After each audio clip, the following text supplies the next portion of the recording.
Duros de la información de Tato Necala, dejar a la canción, pero hay muchos comentarios, hay mucha información todavía.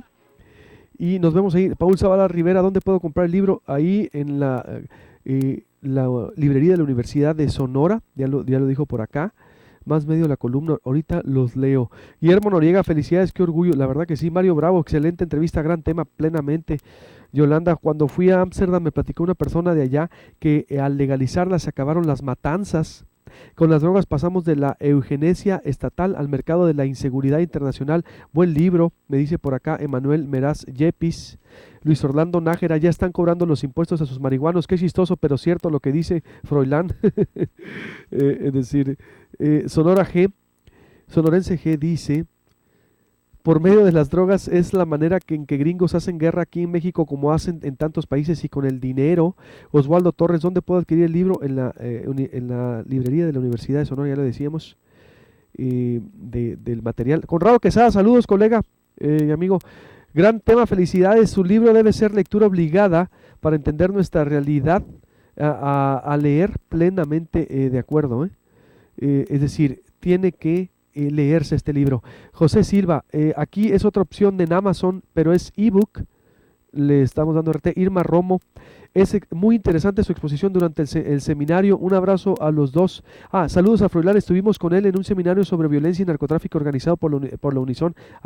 Creo que recuerdo que muy bien cuando estuvo por acá ese seminario. Me voy ahora con Katia D'Artigues. La lees en su columna, la ves en la televisión y la escuchas en Proyecto Puente. Katia D'Artigues con su análisis nacional. 8 de la mañana con 9 minutos. Katia D'Artigues, ¿cómo estás, estimada? Buenos días. Muy bien, ¿y tú? Muy bien, aquí muy contentos porque tenemos a Froilán Enciso de visita, un gran historiador, ex asistente de investigación con Lorenzo Meyer, y viene a presentar nuestra historia narcótica. Ay, ¿qué tal? Es decir, nomás. Por cierto, tú estás preparando un libro, ¿verdad, Katia? Sí, también. ¿Y para cuándo? ¿De qué? ¿Se podrá saber? Buen reportera, ¿verdad? Buen reportera. Uno nunca lo pierde. Bueno, va a salir a finales de noviembre. Es sobre la experiencia de 3 candidatas a la presidencia.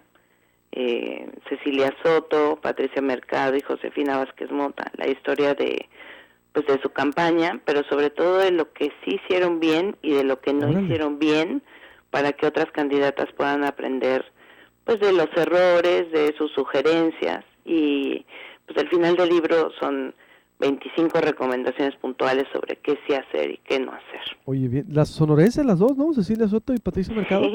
Sí. ¿Y te faltó Claudia Palovich ahí? No, Todavía no es candidata a la presidencia. No sé si lo quiere hacer. Está como muy temprano, ¿no? Primero Manlio, luego ella, creo. no estoy pensando en voz alta, ¿no? Es decir, no, a ver, vámonos con tu columna, responsabilidades por omisión, a ver si como roncan, ¿a qué te refieres, Katia D'Artigues? Pues mira, esos son los temas. El primero es, pues de nuevo sobre Ayotzinapa, ¿no? Mucho se ha dicho de la posibilidad de que el ejército, por lo menos está consignado en el informe del Grupo Interdisciplinario de Expertos Independientes de la Comisión Interamericana de Derechos Humanos, deberían ponerse un nombre más corto, ¿verdad? Porque es muy largo, pero el GEI, como se les dice de Ayotzinapa, que el ejército pues sí sabía lo que estaba pasando esa noche, porque estaba el C4, este centro donde se recibe toda la información, etcétera. Existe la evidencia vía los testimonios de sobrevivientes, de que miembros del ejército estuvieron sobre todo en un hospital puntualmente, pero no hicieron nada, es decir, no intervinieron. Aquí quiero hacer un largo paréntesis. El ejército está en las calles sin un marco legal.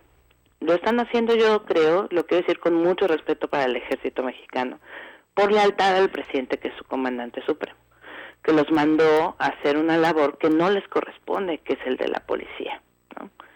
Entonces, bueno, primero, ese es un pendiente. Están sin marco legal, segundo. Y el ejército me parece, y creo que hay señales como para leerlo al respecto.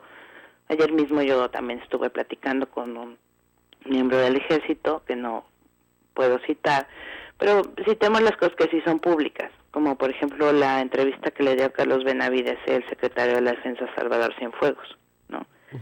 Que dice que, bueno, esto de que los acusen de violaciones a derechos humanos es algo que a ellos les indigna muchísimo, aunque algunos miembros pues sí lo han cometido.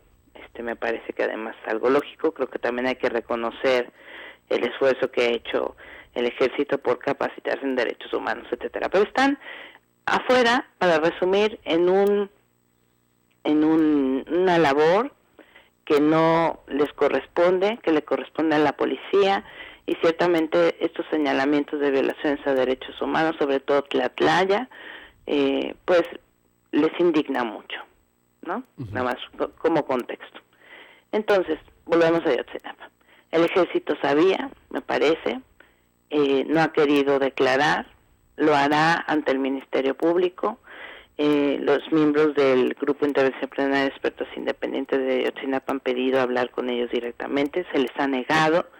Se les ha negado también con base en algo que es un acuerdo previo, que es su mandato. Ellos no están investigando, están auditando la investigación, por así decirlo, investigando la investigación y haciendo sugerencias.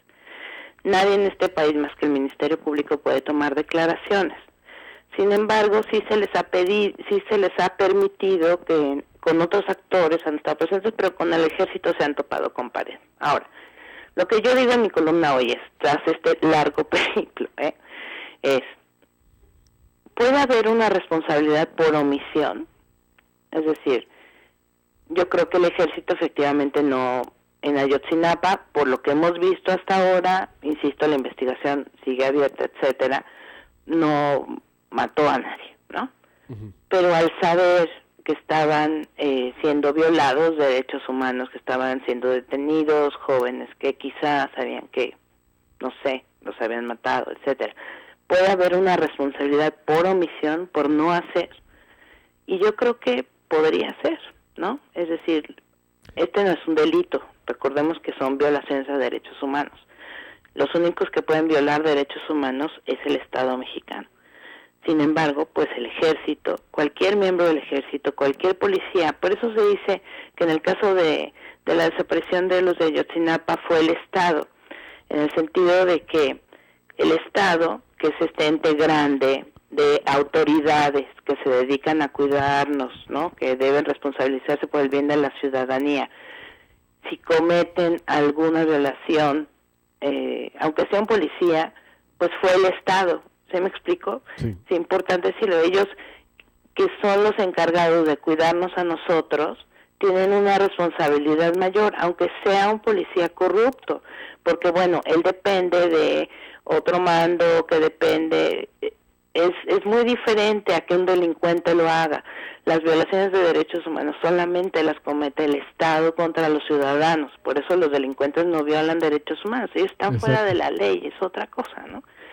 Entonces, bueno, yo cito el artículo 1 constitucional, que dice que, bueno, que todas las autoridades deben promover, respetar, proteger y garantizar los derechos humanos, incluso el Código militar, ¿no? Del Código de Justicia Militar en su artículo 382, ¿no? Que dice: el que infrinja alguno de los deberes que le corresponde según su comisión o empleo o deje de cumplirlos sin causa justificada y el hecho u omisión no constituyeron delito especialmente previsto por este código, será castigado con la pena de 1 año de prisión. Cuando la infracción sea debida a torpeza o descuido, la pena será de 4 meses de prisión.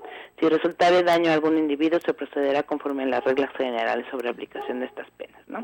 Creo que lo toco con muchísimo cuidado porque sé y comprendo la sensibilidad del ejército mexicano, yo los respeto muchísimo, sin embargo me parece que no abone nada, si fuera el caso, insisto, esconder a alguien que pudo haber actuado mal y echar a perder o contribuir más a minar la credibilidad de una institución tan querida y tan importante para los mexicanos.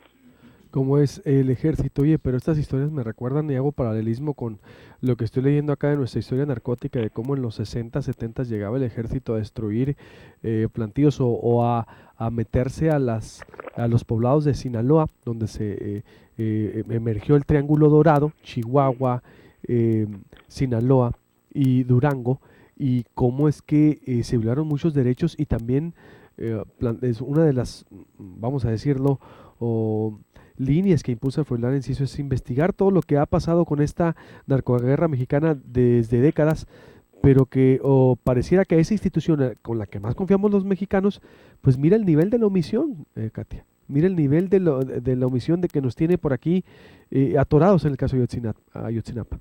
Sí, yo creo que en este caso es omisión y creo que sí hay que hacer una diferencia enorme. Sin duda se relacionan, es parte de la historia y de la evolución del ejército, ¿no? Y de su papel en muchas cosas.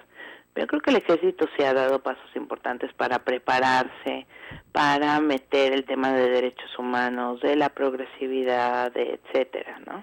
Sí, pero... Ahora, esto de los derechos humanos como muchas otras cosas, pues es un cambio de paradigma muy lento, ¿no? Es un cambio de paradigma difícil también para el ejército, donde me remito otra vez a la entrevista que es muy interesante del general Cienfuegos que le hizo Carlos Benavides en el Universal hace unos meses, donde el propio secretario decía es que con esto de los derechos humanos puede ser que ahora o sea, estoy citando mal, pero sería interesante recuperarla, ponerla en el timeline para que quien le interese el tema lo lea. Decía, los soldados pueden tener dos alternativas, obedecer el mando o obedecer a los derechos humanos, ¿no? Y a quien le importa, o sea, es muy grave que un ejército no obedezca, decía, palabras más, palabras menos, ¿no? Cuando aquí yo creo que no debe haber una disyuntiva. No debe haber una disyuntiva. Me preocupa que no se acabe de entender del todo. Creo que es muy importante que se entienda que el respeto a los derechos humanos tiene que ser por arriba de cualquier pues acción, ¿no? Cualquier instrucción del ejército. Sí, porque antes no se hablaba de derechos humanos. Antes se decía esto claro es moderno. Que no, Antes no les importaba. La misma, aquí lo dice nuestra historia narcótica, lo documenta. Es decir, eso de los derechos humanos eran sí cuestiones alienígenas, es decir, nada. Y hoy sí creo que deben de estar a la altura de circunstancias. Katia, pues te tengo que dejar, está muy sabroso tu tema, como todos, pero tengo que hacer un corte, los invito a leerte más en el, bueno, pues aquí te escribes tú en el Expreso, en el Imparcial, y también en el imparcial.com.mx, porque traes todavía otros datos de cambios de gobiernos que habrá este pues sábado. 3 gobernadores nuevos esta semana. Exactamente, en Michoacán, Querétaro y Nuevo León. Es decir, las expectativas son altas. Así como roncan duermen, digo yo. Exacto. ¿Okay? Te mando un abrazo, Katia. Igualmente, bye. Katia Artigues del Universal para Proyecto Puente Unir Radio. Jesse House, corte y vuelvo, ya están los técnicos de Conagua y Agua de Hermosillo porque se causó mucho pánico, bloquearon calles por la supuesta contaminación.